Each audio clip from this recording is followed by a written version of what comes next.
Dr. Michael Wong is a neurosurgeon and spinal surgeon who was stabbed 14 times at Footscray Hospital in 2014.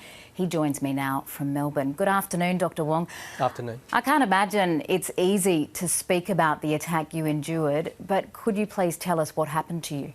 Well, it was just a normal day at work when I just turned up to work in the morning and I just walked into the hospital foyer, and that's when I was attacked by a mentally ill patient. Do you think that attack could have been prevented? Absolutely. You know, if there was a security guard actually being stationed at the foyer at the time, I suspect that, I may have been attacked, but not 14 times. And so take me through the reforms that you would like to see in hospitals, because presumably you're calling for more than just one security guard at the entrance to each facility. Yeah, I think the equation is quite straightforward. Is that, the hospitals are getting busier and we're getting more patients that are affected by drugs or have mental illness.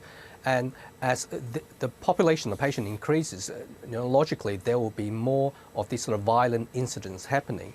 And, then the quite simple solution is increase the number of security personnel that is within the hospital ground.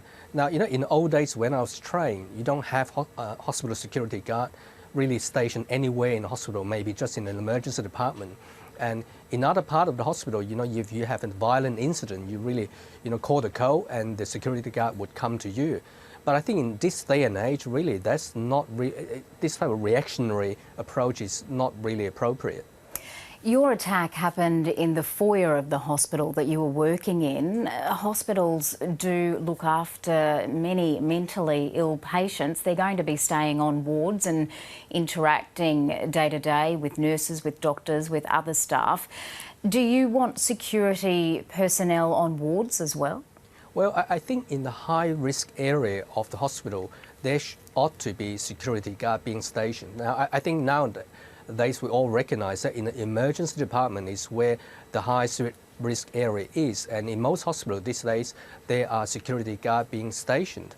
But at the same time, like hospital foyers, I mean in Melbourne there were two incidents. One was what happened to me, and there is another incident when a cardiac surgeon was king hit and in the foyer, and unfortunately lost his lives. And in addition to that, it's like, you can call like the mental ward where there is a lot of mental patients, or on the other hand, the very busy outpatient area.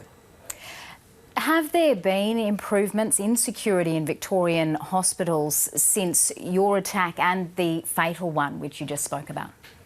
There has been increase in hospital security measures since what happened to me and other colleagues, but I don't think that's truly enough though.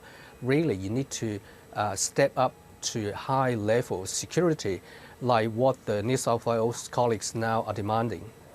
Well, of course, yes, we've just seen that 20,000 New South Wales hospital workers are walking off the job today over this very issue. Is there a hospital around the world that has got this right? Is there a hospital you can point to where the security is adequate? I'm not entirely sure where the hospital in other countries are doing much better than us. I know there are some hospitals in the US where all the staff would have a separate entrance than the patient area, or they may actually have metal detectors in some of the hospitals in the US. It's very difficult to say what actually suits Australia. But I think the first thing to do is that we have to increase the number of security personnel that is on the ground that is able to respond to violent incidents. And on the other hand also is, I always say to people, is that the legacy design of the hospital where any general public can walk from the street straight to any ward without being stopped or having to go through any doors. I think that sort of idea is maybe a little bit outdated in this day and age. Now, this type of strike action that we're seeing in New South Wales today is, of course, very serious action, 4 hours from hospitals on a rolling basis around the state. Do you think that this is being taken as a last resort by those staff members? And what is your message to staff who've walked off the job in New South Wales today, as well as the New South Wales government? I was a little bit surprised when I heard of the news this morning, and I do agree with you that there's a little bit of a last resort action by the health staff in New South Wales. But I think at the same time, they are the one facing the danger and the risk every day. And when they don't see any action being taken, and to health workers, this is a workplace like any other workplace around the world, and we ought to have a safe workplace in the hospital for health workers. Dr. Michael Wong, thank you for sharing your story with us. Thank you.